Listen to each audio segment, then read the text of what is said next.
What's up, everybody, and welcome to ITG Daily, the show that brings you the hottest in gaming news. I'm Drew Bosley, and that's the one, the only. It is Scott Savage. Scott, what's going on, man? I should have made a tea. I'm really feeling the late nights these days. I got my coffee. It's only second cup of the day. I'm falling behind. Only the second one, yeah. How much tea do you normally drink in a day? Are you more?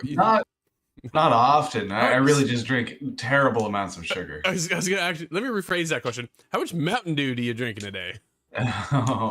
Given an open fridge, probably about 4 or 5 at least. It's a terrible amount. Dude, here's a little story and aside. When Halo 4 came out, there was a double XP in cases of Mountain Dew. I went and got myself a case of Mountain Dew, and I saw the sunrise, and there was no Mountain Dew. Wow. Well, I felt awful after that one. Yeah, no kidding. Wow. Man, oh man, that's pretty funny. Dude, people can join us live every day, Monday to Friday, 11 a.m. Eastern, over on twitch.tv/theofficialITG, as well as YouTube at theofficialITG. But if you can't join us live, it is up later inside the game.ca podcast services and TV streaming networks around the globe. Northern Nerdcast joins us and can't stay long. Are you guys streaming the Game Awards tomorrow? We are discussing that right now, actually. We're talking about it internally, and we will let you know in the future. So thanks for stopping by, though, Brad. Dude, before we even get into today's show, which actually, let's talk about what's on today's show. PlayStation doesn't want it, so Xbox will look to bring Call of Duty to Nintendo for a 10-year deal. Elden Ring is getting DLC that pretty much everybody knew about. PvP is on the way. And yep, Scot's dreams do come true. Now, before we get there, Scott, do you see where I have right there in the notes? It says ND. Do you know why it says ND? Because we're talking about Naughty Dog, Scott. That's why. Okay. Because right from you had added that last second. I did. I kept it secret. Poof. Now it's there.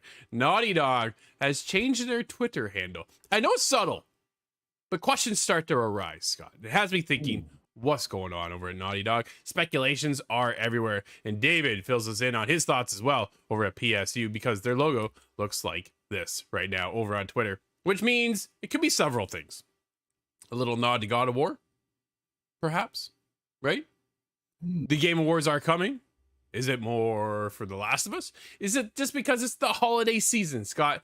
Or will they finally just give us a Jack and Daxter game, man? Come on, people. I don't know. What do you think, Scott? Well, is anything about this suggest Jack and Daxter specifically? I never played nothing at all. Nothing. I never played that series, so I wouldn't know if there was a blatant sign. No, it's the Naughty Dog logo just in like a frozen state, which could be a nod to God of War. I played Jack 2, and that was it. Oh, it's so good. Oh, it's so good. I want more. I one time described it as my favorite Grand Theft Auto. I was trying to get a reaction from somebody, but I mean, the idea was you could take a vehicle, drive around. That's all I was doing. Oh, yeah, I did a lot of that, man. I had a ton of fun. So, yeah, a lot of speculation right now as to what it could be. Right now, Last of Us is the hot topic with HBO. Scott, you need to play the first one. Oh, I really want to. The joke is that I'll catch it on the next remaster, but the truth is I could play the original and I'd be just fine. That's good, because I'm trying to figure out how we can get that to you, because next month is the Last of Us TV series, and you need to get caught up because we're going to review that. So... Oh, that's going to be fun. Yeah. That's going to be fun even if I'm not familiar with the series. Well, I hope. I want you to get caught up so you understand the beats that are going to drop with it. And now, because it is next month, dude, I'm going back to play the remaster on PS5. Oh, why not? Back in. Dude, I'm back in. Yeah, it's going to be awesome. So we'll see if Naughty Dog teases us with anything tomorrow night. It is at 8 o'clock, by the way, and we'll see. We'll keep everybody posted as to what we're doing and kind of go from there. You'll find the information over in our Discord. I was going to say Slack. You won't be in our Slack. Discord. Yeah. Scott, let's get into it. We tightened up security after the Grand Theft Auto leaks. Yeah. Oh, yeah, right. Yeah. Let's get into today's show as Xbox commits to bringing Call of Duty to Nintendo for 10 years if it acquires Activision Blizzard. I didn't see this one coming. Did you see this one? This is definitely a shot at PlayStation. You guys don't want it? We'll bring it over to the system that could barely run it. This is Sony does what Nintendo don't, which means they'll avoid Call of Duty this time around. Interesting. This is very interesting, and I got a couple thoughts on this, but let's get into Chris's article from BGC. Microsoft has committed to releasing Call of Duty games on Nintendo platform and Steam for the next 10 years if it successfully acquires Activision Blizzard. Phil Spencer has stated the Xbox boss took to Twitter to make the claim, saying, quote, Microsoft has entered into a 10-year commitment to bring Call of Duty to Nintendo following the merger of Microsoft and Activision Blizzard King, end quote. He added, quote, Microsoft is committed to helping bring more games to more people, however they choose to play, end quote. Spencer then followed this up with a second tweet making a similar commitment to PC players. Quote, I'm also pleased to confirm that Microsoft has committed to continue to offer Call of Duty on Steam simultaneously to Xbox after we have closed the merger with Activision Blizzard King, he wrote. Dude, it went on and on and on. And then their other comment came in the way of a shot at PlayStation from a big shot over at Microsoft as well. But referring to, let's get into the rest of the article. Spencer did not state in which year he expected the first Microsoft published Call of Duty to appear on Nintendo platform. We'll see what happens. It has been a while since it's made its way over there, Scott. There's that to kind of take note of. Yeah, the last Call of Duty was actually Call of Duty Ghosts, and I think that was on Wii U. Wow. And I'm not certain if many people played it being on Wii U. Yeah. I go all the way back to Call of Duty 2 Big Red 1 on the Nintendo GameCube. That is what introduced me to Call of Duty entirely. And wow, because of this merger, if it goes through, everybody's clamoring, can we please get StarCraft? Can we please get this title back? Let's do a remaster. Just like Modern Warfare, but of Call of Duty Big Red 1. Oh, that makes a lot of sense, though. Spencer also spoke to Washington Post about the comment and was asked about the potential time frame for Call of Duty to return to Nintendo. Referring to the June 2023 date the merger is supposed to close, assuming it isn't blocked by regulators, Spencer replied, quote, you can imagine if the deal closed on the date, starting to do development work to make that happen would likely take a little bit of time. Once we get into the rhythm of this, our plan would be that when a Call of Duty game launches on PlayStation, Xbox, and PC, that it would also be available on Nintendo at the same time. When asked if the Switch would be able to handle the Call of Duty, Spencer cited Microsoft's multi-platform title Minecraft as an example of how such generation-spanning projects could work. Quote, he would do this with the Minecraft as well, where we would do specific work to make the game run well on Nintendo Switch and their silicone and support their platform completely, he explained. We do the same when we ship on PlayStation 5. Minecraft and Call of Duty are different games, but from how you get games on Nintendo and how you run development team that is targeting multiple platforms, that's an experience we have.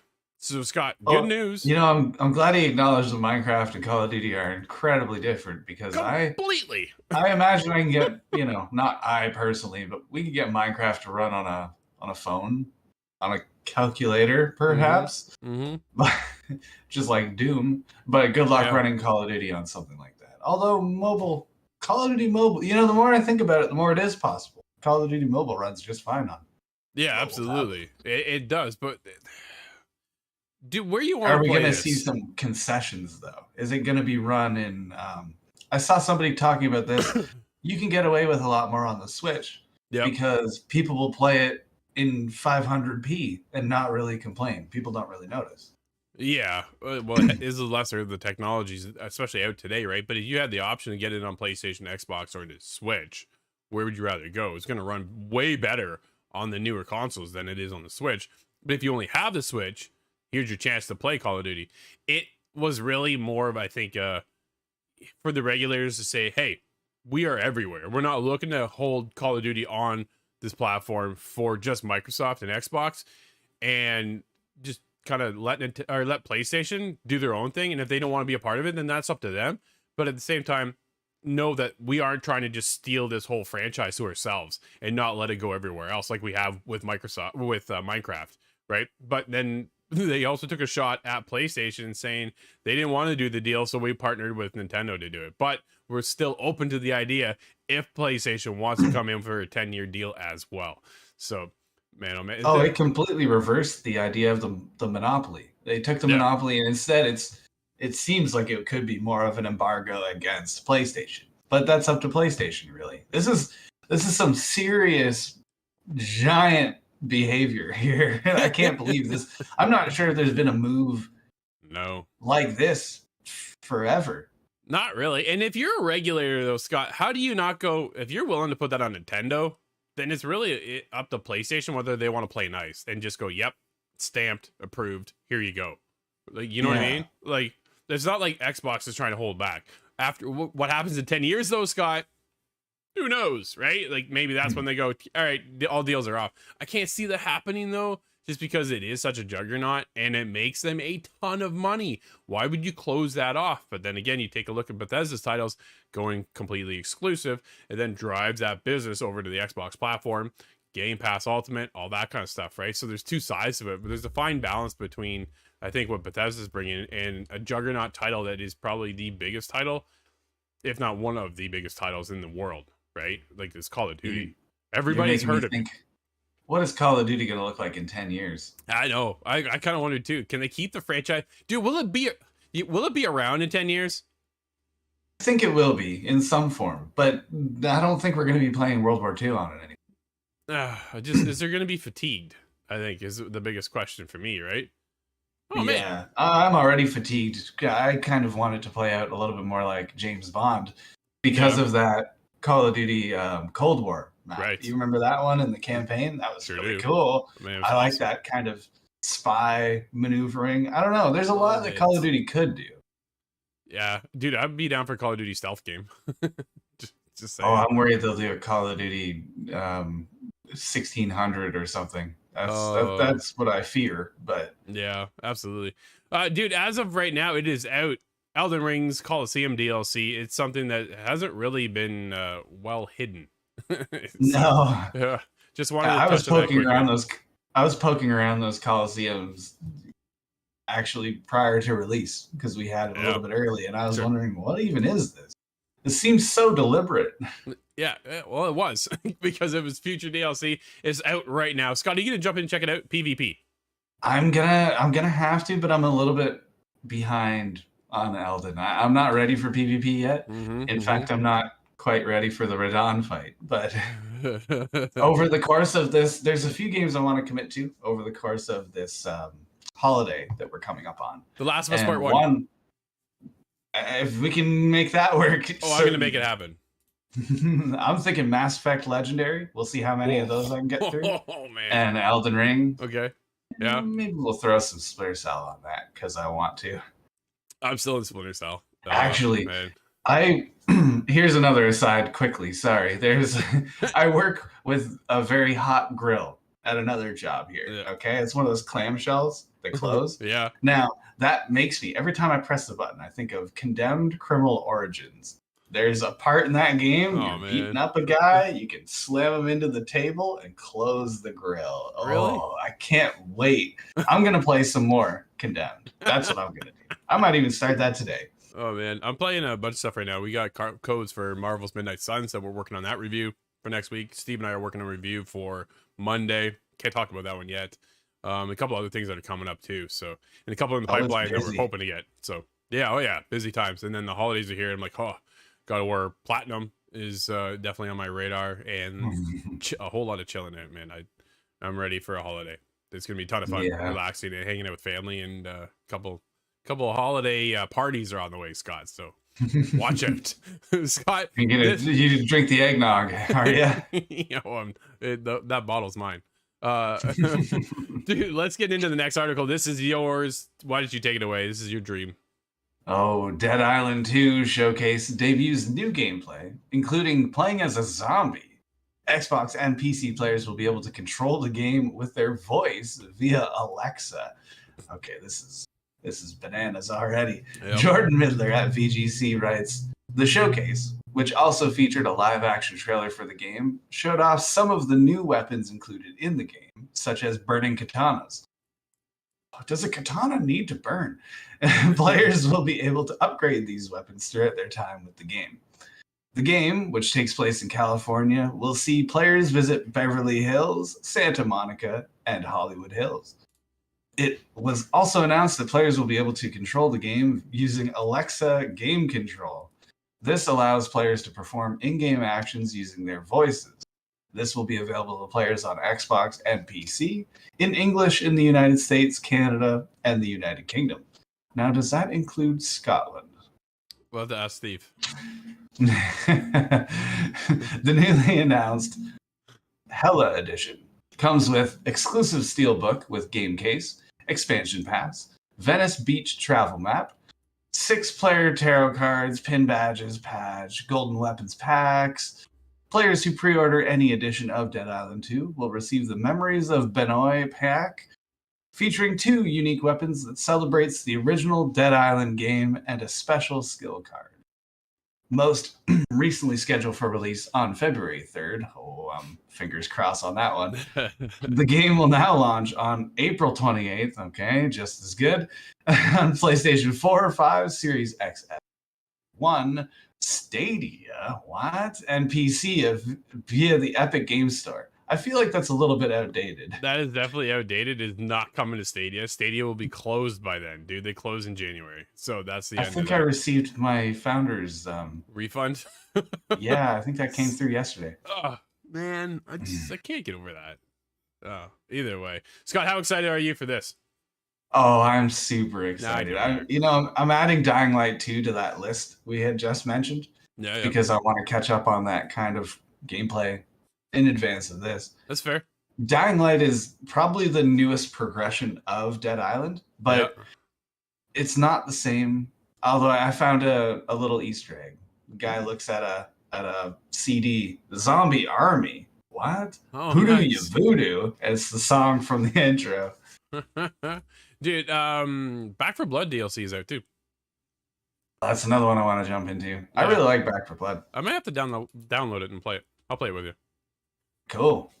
Yeah, dude, that's exciting. I know a lot of people are pumped for this one. It's been a very long time for a Dead Island game to actually make a return. So the fact that they had to delay it from February over into April, not a big deal. When was the last Dead Island? I have to know now. It's been a while. On it. So, all right, you get on that. I'm getting on to the next one. As support for Gwent, the Witcher card game, is coming to an end. Scott, it's over. Long gone. That's the end of Gwent. I haven't played any Gwent. Now I tried. The boat has sailed. Oh yeah, it's definitely gone now. Well, kind of. Dead Island Riptide came out in 2013. Wow. Yeah. Okay, that's a while ago. Yeah.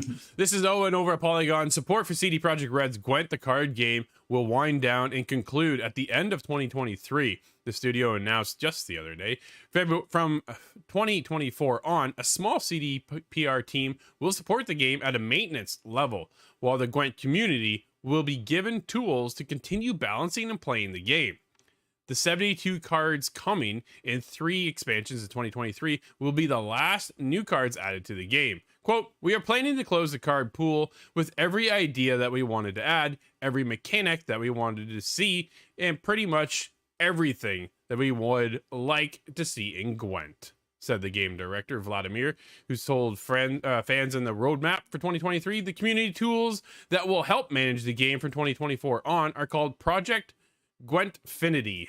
That involves a seasonal progression system, as well as rebalancing changes made by community's vote, which is pretty cool, actually. They're getting the community involved, and more or less, dude, they're letting the community take over the game so they can continue on playing. But there won't be any new updates, just maintenance, bugs, fixes, stuff like that. The way you put that made me think of Mario Maker. Right? Because eventually they just went, you know what? You do it. Yeah, and I wonder how much longer that it will live on then. If you don't get anything new for this game, does it really matter to you? You just love playing the game, right? Like, dude, I play card games. I play card games, not just like digital card games, but like actual physical cards with my parents. Oh, and those haven't changed in 100 years. Exactly, right? So it's still kind of the same thing. If you like Gwent, man, it's nothing like coming back to Gwent and playing a little bit, playing a couple matches, and away you go. So if you're that heavily invested, you can actually get into the side of it and kind of work with community and shape the game a little bit, which is, man, I'm always down for that. That's cool. That's cool stuff. I like that. Oh, I like the idea of Gwent, and I do have interest in it. And I may play before it winds down, but it makes me think of Magic the Gathering. And those card games have been going on since I think the 80s, late 80s, but every couple years they add more card packs to it. Yeah. Return to Ravnica again. Yeah. So it's one of those things. Interesting to see that it's winding down. They're shifting over, and now they're getting into the next Witcher game and all that kind of stuff, right? So I want to get into one more article for the day before we wrap things up, Scott. Microsoft patents a show for the new Xbox controller with LCD display. This is Dominic over at Game Rant. This is crazy to me. Is this the Xbox DS? A patent is recently filed by Microsoft shows a potential design change to the Xbox controllers that would include an LCD screen for pairing purposes. The screen would be in the center of the controller above the D-pad, similar to the design of PlayStation controllers. It would also be used to notify players when it's connected to consoles or mobile devices, allowing gamers to easily switch between consoles and cloud services. Dude, what do you think? There's not a whole lot of space for it. No, we're gonna have to make this controller pretty big. Dude, we're going back to the Duke controller. Hey, you know what? That would be a great callback. Well, you just made me think of the Dreamcast. So I don't have a PlayStation controller in front of me, but dude, it's got a touchpad, right? But then granted, both analog sticks are below as well. So it gives them a little bit more space up top for PlayStation, where Xbox has the off-centered sticks, analog sticks. Yeah. So I don't know if I can adapt, by the way. You'll make do. Believe me. Once you start never playing, had a PlayStation. You'll be fine. Once you start playing, it's just one of those things you never think of. I don't think of the controller. I really don't. I know everybody's like, I got my preference. I play this. I gotta play that. I gotta have that controller. I can't do the other one. Dude, I don't care. I just want to play. Well, it doesn't matter. Here's the embarrassing part. I would fail every QTE because is square the button on the right or the left? Square is X on an X. Yeah. Okay. Yeah, I know. It takes. Dude, there's nothing worse than the Switch controller. Oh, because they got A and B backwards. Yeah. And X and Y. They got it so close, but so far. Nintendo is a mystery, though. They're not making controllers for people. No, they're certainly not. But Scott, why don't we wrap up the end of the day today? What games are coming out for today? Because we got a ton of them. We do, actually, yes. There's Bot Gaiden. That's on PC, PS4, PS5, Xbox One, XS, and Switch. We have Togs. Not certain how to pronounce that. I think it's right. TOGGES. PC, PS4, 5, Xbox One, XS, and Switch. Firefighting Simulator, The Squad. This is possibly the most high-stakes simulator game I've seen on PC, Xbox One, X and S. Zombie Cure Lab is in early access on PC. Terror of Hemosaurus on PC, PS4, PS5, Xbox One, Series X, S, and the Switch. Ixion is on PC. Hubris joins it as well on PC. And Wave 3 of the Mario Kart 8 Deluxe Booster Course is out now on Switch. Dude, that's a list and a half today. I couldn't believe the amount of games. I was like, really? All those are out today? What's going on? Shout out to Hubris. Somehow I missed this game, and when I found it today, I was like, oh, this is actually looking kind of interesting. I want to jump into that one and check that one out. I like the ones that sneak up on me, though. Yeah, that's cool. I wonder, is it on? Like when I found out Tetris only, right? 99 was real. Yeah, genuine excitement, guys. That was like my third week on the show here. Dude, the thing is there's so many games, right? So it's one of those things. Holy, there's another one, and how did I miss this one? But I didn't see it advertised, and it looks cool. Like it actually looks like it's something I want to play. So I'm not. It's on PC though. Bring it to console. Come on. But yeah, I wonder if it's using Unreal Engine 5 because some of the worlds look actually pretty cool. But dude, just like that, it's another show.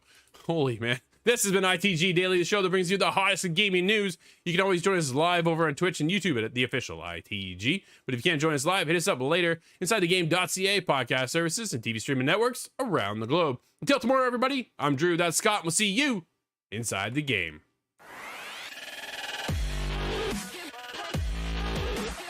Nailed it. Oh.